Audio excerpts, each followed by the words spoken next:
नमस्कार। सस्यामला news channel में आप सभी दर्शकों का स्वागत है। आज हम सतीश दत्त तिवारी जी से बिहार में सामाजिक समरसता जो रही है, जो बिहार की पहचान रही है, उस पर चर्चा करेंगे कि सामाजिक समरसता की स्थिति आज बिहार में क्या है और अगर समरसता नहीं है तो उसका वजह क्या है। सर, आपका हमारे चैनल में स्वागत है। आपका भी बहुत बहुत धन्यवाद। और साथ ही साथ नए साल के शुभ अवसर पर बिहार की जनता को और लोगों को, भाई बहनों को, माताओं को शुभकामना मैं दे रहा हूँ, है ना। और समरसता के बारे में तो मैं ये कहूँगा कि हमारे समाज में अनेक तरह के लोग रहते हैं, जाति धर्म के लोग रहते हैं, लेकिन सच्चाई अंततः यही है कि ये सब जो है हमारे सामाजिक ताना बाना का एक रूप है। जैसे एक फुलवारी होती है जिसमें विभिन्न प्रकार के पौधे होते हैं, विभिन्न प्रकार के रंगों के फूल होते हैं, उसी तरह से और विभिन्न प्रकार की जो फूल और रंग होते हैं, उससे फुलवारी की सुंदरता काफ़ी अच्छी बढ़ जाती है। उसी तरह से समाज में है, समाज में विभिन्न धर्मों के लोग रहते हैं, जाति के लोग रहते हैं, और इसी चीज़ से हमारा समाज जो है एक सुंदर बनता है। तो कहने का मतलब है कि विभिन्नता जो होती है समाज के अंदर में, उससे हमारी देश की सुंदरता, समाज की सुंदरता बढ़ती है। तो हमारे कहने का मतलब है कि हमारे इतिहास में बहुत से ऐसे महापुरुष हुए जिन्होंने सामाजिक समरसता पर अधिक ध्यान दिया। अब मैं उदाहरण के तौर पर बिहार में ही बोलना चाह रहा हूँ, जिनको कि बिहार ही नहीं पूरे विश्व में जाना जाता है, और उनके नेतृत्व में बिहार एक नए शीर्ष पर था। उस व्यक्ति का नाम था श्री कृष्ण बाबू, जो कि एक विशिष्ट जाति के होते हुए भी उन्होंने सभी लोगों के विकास पर बहुत ज़्यादा ध्यान दिया। और मुख्यमंत्री के रूप में वो जब तक थे उन्होंने चहु विकास की तरफ ध्यान दिया। और उनके समय में जो बिहार की स्थिति थी वो बहुत ही उन्नत और उत्कर्ष पर थी, जो कि आज के उलट जो देखने में आ रहा है। वोट बैंक के चलते लोग जो है समाज को बांटने का काम कर रहे हैं, धर्म को बांटने का काम कर रहे हैं, समाज को जाति में बांटने का काम कर रहे हैं। उसमें सिर्फ और सिर्फ जो इसको बांट रहे हैं उनका स्वार्थ है, और अपने स्वार्थ के चलते वो समाज में विभाजन की स्थिति पैदा कर रहे हैं। सर, अभी आपने बिहार के प्रथम मुख्यमंत्री स्वर्गीय श्री कृष्ण सिंह की बात की, तो जहाँ तक हमें भी सुनने में आया है या किताबों में पढ़ने को मिला कि श्री कृष्ण सिंह के पहले बिहार, तत्कालीन बिहार जो था, उसमें जो एक फेमस शिव जी का मंदिर था जिसे आज देवघर और झारखंड में जाना जाता है, उसमें पहले सवर्णों के अलावा किसी और जाति को जाने की अनुमति नहीं थी, लेकिन उन्होंने सामाजिक समरसता के लिए ऐसा किया। इस पर आप जो जानते हैं, आपकी जो जानकारी है, वो हमारे दर्शकों को बताएं। देखिए, उस समय की बात, उस समय तो मैं मतलब आप ये समझिए कि बहुत ही छोटा रहा होगा। उस समय मेरी पैदाइश नहीं थी, लेकिन मेरे पिताजी जो थे वो इस बारे में हम लोगों को बराबर बोलते थे कि देखो, श्री कृष्ण बाबू के जो हमारे बिहार के प्रथम मुख्यमंत्री थे, उन्होंने उनके मन में और उनका जो एक सिद्धांत था कि बिहार के वो सारे जनता को एक नज़र से देखते थे, ना कि एक जाति के रूप में, बल्कि एक नज़र से देखते थे और एक समान देखते थे।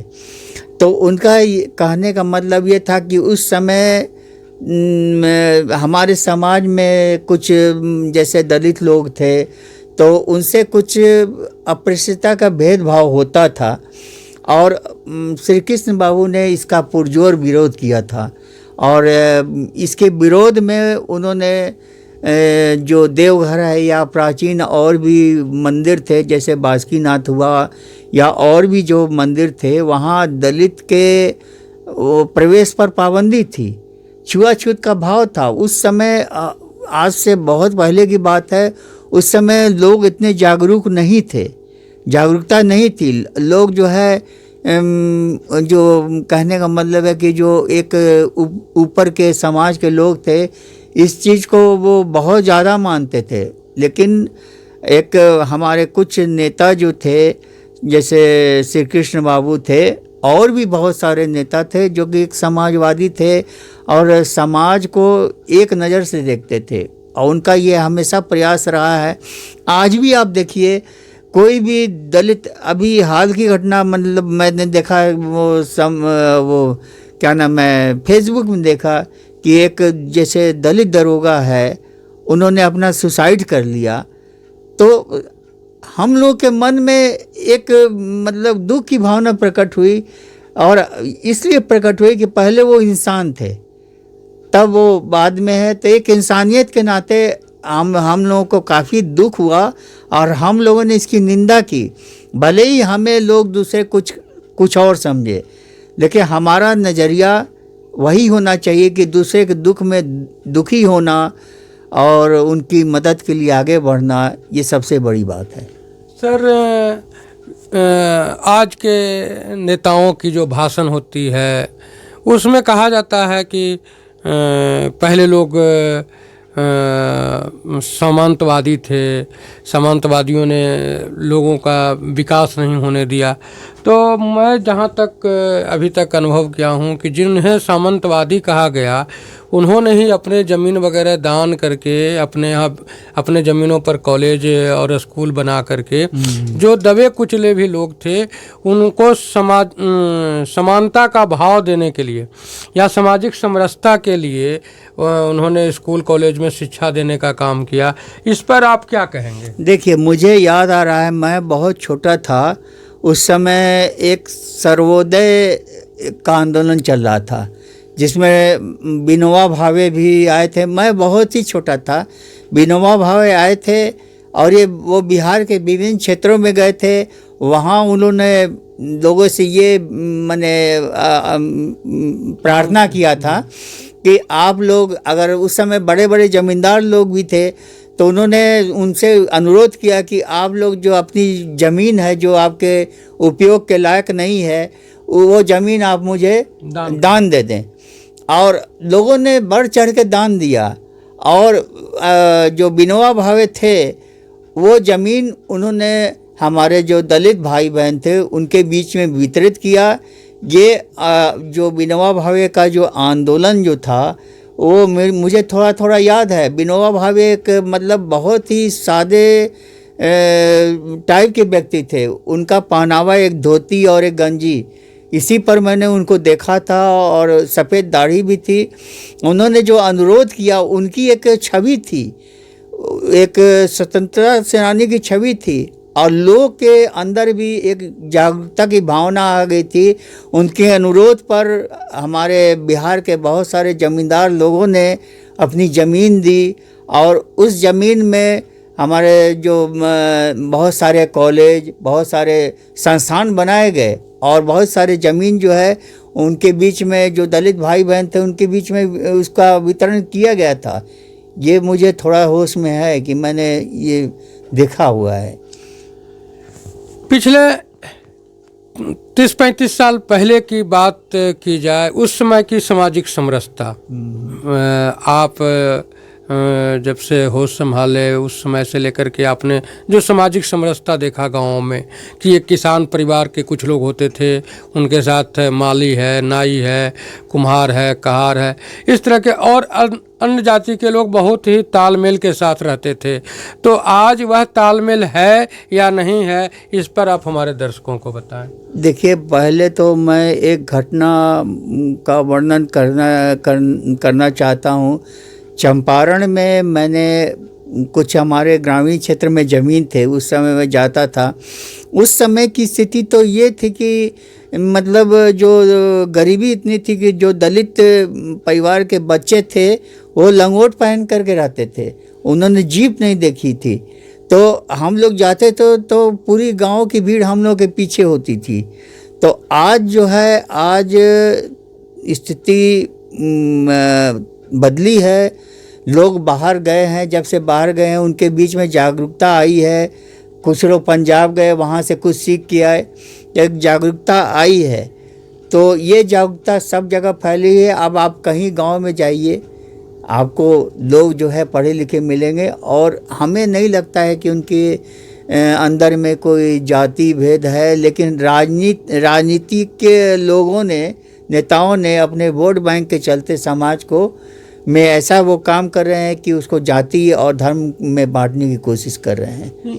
पहले सर, आज कुछ साल पहले की बात हम करते हैं, तो पहले एक जगह पे 4 जाति के लोग, 6 जाति के लोग जितने आसानी से उठना बैठना करते थे, एक दूसरे का सहयोग करते थे। क्या आज वह सहयोग की भावना आज की जो जाति व्यवस्था है उसमें है या नहीं है? इस पर आप हमारे दर्शकों को बताएं। देखिए, सहयोग की भावना जैसे जैसे लोग शिक्षित होते जा रहे हैं, जागरूक होते जा रहे हैं, तो सहयोग की भावना जागृत हो रही है। लेकिन कुछ जाति के लोगों को के अंदर में नेताओं ने ये मानसिकता भर दी है कि कुछ जाति वर्ग के लोगों ने उनको सदियों तक दबा के रखा था, और आज भी मतलब वो इस चीज़ से, वो इस भावना से लोग आहत हैं। लेकिन दूसरी तरफ जो कोई भी हो, जो ऊपर के लोग हैं, उनके मन में ऐसी कोई भावना नहीं है, और वो जो है साफ मन से अपनी बात सोचते हैं। इसका उदाहरण ये है, पहले तो मैं वो जो दरोगा जो बेचारे जो दिवंगत हुए हैं, और ऐसा बताया जाता है कि उन्होंने सुसाइड किया कि किसी प्रेशर पर आकर के उनके साथ जाति भेदभाव हो रहा था, जैसे उनके परिवार का मानना है। मैं उनको हार्दिक श्रद्धांजलि देता हूँ, वो और उनके परिवार के साथ हूँ, क्योंकि मैं पहले इंसान हूँ, उसके बाद मैं किस और कुछ हूँ। तो एक इंसानियत के तौर पर किसी आदमी के किसी परिवार पर जाति अगर होती है तो उसका साथ देना बहुत ज़रूरी होता है। ये बात है इसमें। आप ये कहना चाहते हैं कि जो सामाजिक समरसता रही है एक दूसरे जातियों में, उनको समाप्त करने का काम अगर किया गया है, या वैमनस्यता जो बढ़ी है वो राजनीतिक चंद नेताओं के वजह से बढ़ी है। वो अपने वोट बैंक के लिए इस तरह की हरकतें करते हैं, और इससे क्या होता है कि जो वोट उनको देते हैं जाति विशेष के लोग, उनका विकास नहीं होता है, बल्कि उन नेताओं और उनके परिवार सगे संबंधियों का होता है जिसको वो वोट देते हैं। और बाकी वोट देने वाले तो जहाँ कल थे वहाँ आज भी खड़े हैं। तो ऐसा तो कोई हमने नहीं देखा है कि मतलब कि वो जो भी इस तरह का काम कर रहे हैं, जाति या धर्म का भेदभाव जो पैदा कर रहे हैं, वो अपने लिए कर रहे हैं, ना कि जनता के लिए कर रहे हैं। उनमें उनकी जाति की कोई भलाई छुपी हुई नहीं है। भारत में आज़ादी के बाद बहुत सालों तक कभी मुस्लिमों के आक्रांताओं ने गुलाम बना के रखा हिंदुस्तान को, फिर अंग्रेज़ों ने रखा, और उसके बाद भारत लाखों लोगों के कुर्बानियों के बाद आज़ाद, शहीद होने के बाद आज़ाद हुआ भारत। उस भारत में लोकतंत्र की व्यवस्था हुई, जिसमें परिभाषा था कि लोगों के लिए, लोगों के द्वारा, लोगों के लिए लोग किए गए शासन को लोकतंत्र कहा जाता है, और वही प्रणाली यहाँ लागू की गई। क्या वास्तव में वह प्रणाली आज भारत में लागू है? नहीं, मैं ऐसा मानना है कि जो लोकतंत्र है वो एक खोल की तरह है, लेकिन वस्तुतः स्थिति यह है कि लोकतंत्र नहीं, ये नोट तंत्र है। जिसके पास नोट है वो राजनीति में सफल है। जो अधिक से अधिक पैसे अर्जित जिन्होंने किया हुआ है, जिनके पास बहुत पैसा है, वही जो है राजनीति में आ सकते हैं।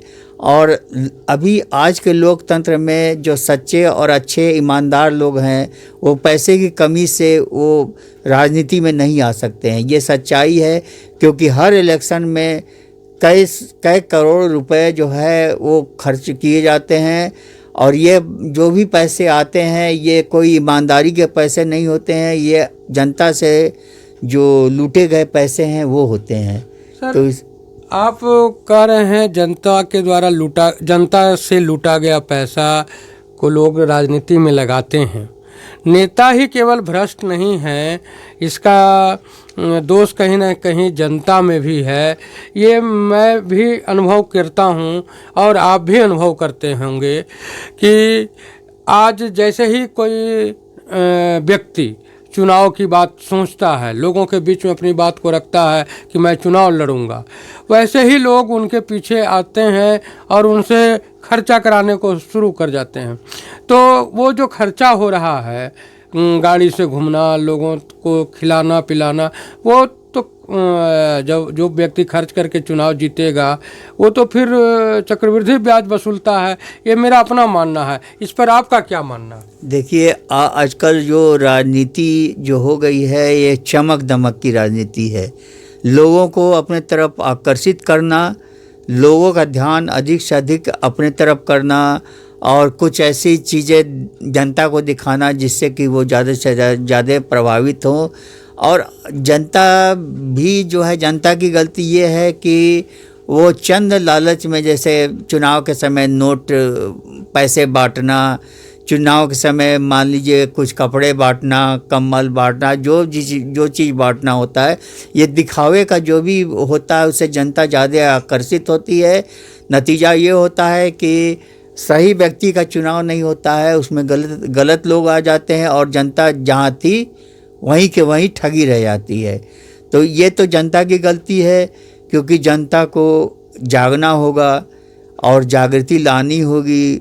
लेकिन कुछ जो है धर्म और जाति के पचड़े में पड़ के जो अच्छे उम्मीदवार हैं उनको वो वोट नहीं देती है, बल्कि वो जो प्रदर्शन करते हैं, झूठी शान दिखाते हैं, जनता को अपनी ओर आकर्षित करते हैं, उसकी तरफ जनता जाके उसको वोट देती है। सर, एक आखिरी सवाल, कुछ साल पहले तक राजनीति में अपराधियों के आने पर चर्चा होती थी, पत्रकार भी उस पर प्रश्न करते थे नेताओं से या पार्टी के रहनुमाओं से। लेकिन आज ये जो मुद्दा है कि राजनीति में अपराधियों का आना, अब तो ये लगता है कि राजनीति का अपराधीकरण नहीं हुआ, अपराधियों का राजनीतिकरण हुआ।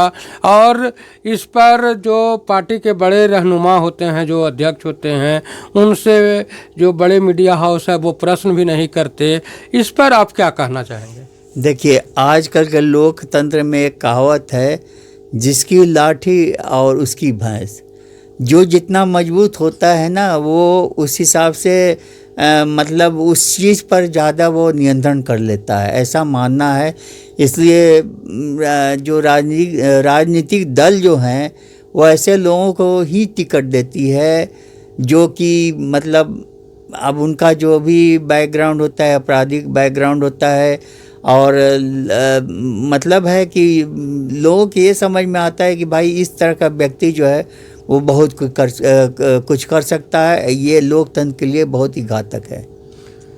यानी आप ये कहना चाहते हैं कि भारत की स्थिति लोकतंत्र के नाम पर ये हो गई है कि अंधेर नगरी चौपट राजा। ये बिल्कुल सही है, क्योंकि लोकतंत्र का मतलब है लोगों का जो एक मत होता है, लोगों की सरकार होती है, लोगों के द्वारा चुनी गई, लोगों के लिए जो सरकार बनती है, वही लोकतंत्र है। लेकिन यहाँ तो नोट तंत्र हो गया है, जिसके पास जितना नोट है, जो ज़्यादा नोट खर्च करे वही जीतता है, और जो सक्षम नहीं है वो नहीं जीतता है। तो इसलिए पहले नेताओं का ये टारगेट होता है कि किसी तरह से जीत करके आने वाले अगले इलेक्शन के लिए ज़्यादा से ज़्यादा नोट की कमाई हो, जिससे कि जनता का काम कहीं कुछ नहीं होता है, जनता ठगी रहती है और नेता अधिक से अधिक पैसे वाले होते जाते हैं, उनके पास करोड़ों अरबों का पैसा होता है जिसको वो चुनाव में खर्च करते हैं। सर, आप हमारे दर्शकों के लिए अपना कीमती समय दिया, इसके लिए आपका धन्यवाद। धन्यवाद आप सभी का, और अब हमारे जो भाई बहन जो देखने वाले हैं उनका है भी धन्यवाद। और मैं और जो छोटे छोटे जो राजनीतिक व्यक्ति हैं उनसे निवेदन करूंगा कि वो एक झंडे के नीचे में संगठित होकर एकताबद्ध तरीके से जब तक राजनीति में अपना पहचान नहीं बनाएंगे तब तक कहीं कुछ होने वाला नहीं है। धन्यवाद। अभी आप सतीश दत्त जी को सुन रहे थे। इन्होंने सामाजिक समरसता और लोकतंत्र के ऊपर चर्चा कर रहे थे। हम इसी तरह से आप लोगों के लिए अलग अलग मुद्दों पर सब कुछ लोगों के बीच से लेकर के आएंगे, और इसमें हमारे साथ कैमरामैन और एडिटर वगैरह का जो सहयोग है वो आपको मिलता रहेगा। आप हमारे चैनल को सब्सक्राइब करें, शेयर करें। धन्यवाद।